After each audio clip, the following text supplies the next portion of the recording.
So when I first got into showbiz, people kind of, pushed me into the fashion realm. And I was in New York City, so that meant I was working with some of the best models in the world, from like Ford and Wilhelmina. And that was a little intimidating, but also really exciting. Because have you ever seen the movies? I was gonna live this glamorous life, and I was about to enter into such fabulousness. I had all of these grandiose expectations. And I'm not gonna lie, as I was getting ready for some of my first castings around this time, Jill Sabuel's 1995 hit, I Want to Be a Supermodel, was pounding in my brain.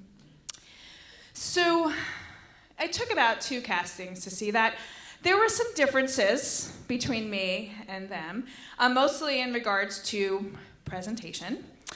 So they would they wouldn't walk, excuse me, they glided into the casting office, and they they had their Jimmy Choos and their perfect Louis Vuitton bag, and they didn't sit, they more draped themselves on the chair, and then just kind of went through their phone, waiting their turn with a very impassive face and perfect makeup.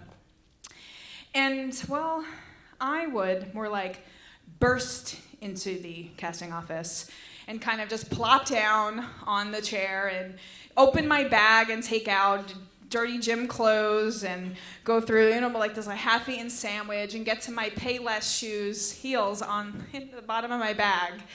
And then put on my eyeliner and wait for my turn.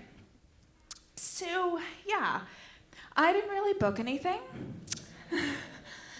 And one day I'm going to this swimwear anywhere casting, and I'm I'm an actor. Today I'm going to act like a fashion model.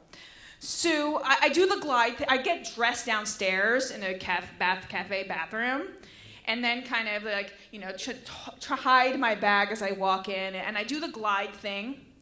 Okay, I do the drape thing, and I go in and try in a few bathing suits, and then I leave. And a few weeks pass, and I don't hear anything, so I figure okay, I guess I didn't get it.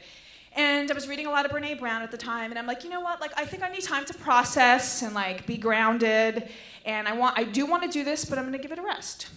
So I'll let myself eat what I want, eggs and bacon fat, mac and cheese, bring it on.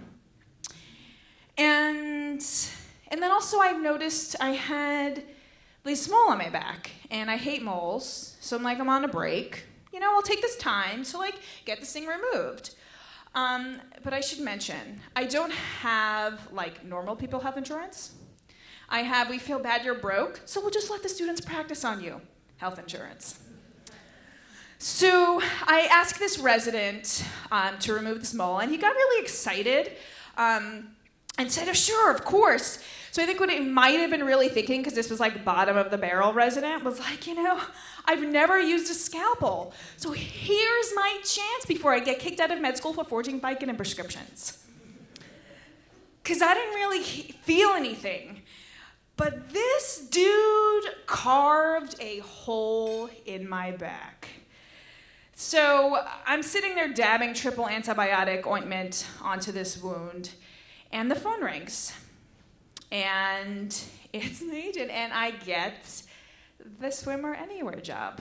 Now I should have said no, because I wasn't in shape and this thing, but I'm when you're broke and you're faced with the opportunity to make money, you'll just kind of say whatever you need to say to get the job. And I also have, grandiose expectations of everything, and I can betray myself into thinking all sorts of things. So I was I'm just gonna lose the weight will just kind of come off, and this thing will heal, in a few days. It'll be fine. It'll be fine.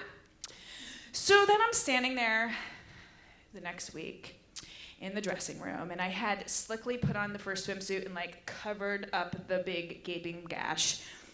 And I'm sitting there, and there's those Ford models, which I thought were so glamorous, and they were talking amongst themselves about their fabulous life. And then they stopped talking at one point and turned to me and looked me up and down like I was the fat girl in the lunchroom. And then we went out to show the first swimsuit, and one of the fashion director said about one of them, who I think took Kate Moss's statement, "Nothing tastes as good as skinny feels," to heart, because I could almost see her heart through her ribcage. Said about her, "Oh my God, like she books Prada." And then she said about me as we walked back to the dressing room, "Oh my God, what size is she again?" No, I should have just walked on with my head high, because I was trying to be a better person. But that would have been boring. So as soon as we got back to the dressing room, I grabbed my cover up and turned myself to everyone, and I turned my gaping, oozing, pussing cut to them, and I said, "Oh, can you help me cover this up?" And the look on their face was, now, other than that enacting revenge on someone who called me fat, essentially, I think I was making my declaration that, those fashion people are doing them, and I'm doing me. I'm kind of a mess. I'm a little bit all over the place, but I'm a wise ass. And I think I'm going to go with that from now on. Thank you.